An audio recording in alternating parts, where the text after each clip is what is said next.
Critical thinking is probably the #1 skill that people need today, where there's information and misinformation coming from all sides at the same time, where we can't be certain of anything, and where we actually follow some patterns that we don't question anymore. So critical thinking is, in my opinion, the #1 skill that is needed today.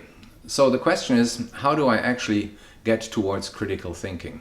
And it happens in two questions that I have to ask myself. Two very, very simple questions. And the first one is, what if I'm wrong?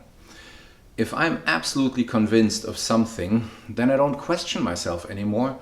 So I don't look at myself in a critical way.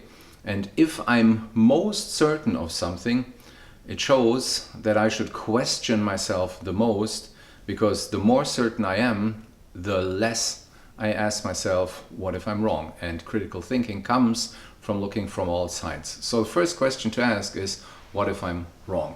And the second question is, what's the other side? If I say yes to something, I always say no to something else. If I want to spend time with one of my friends, I'm not going to spend time with another friend if this is not agreed upon before that we all meet at the same time. I always say yes to something, and at the same time I say no to something else. So what's the other side? If I see it from one perspective, what is another perspective? So critical thinking in two steps. First question is, what if I'm wrong? Second question is, what's the other side? So try that and follow me.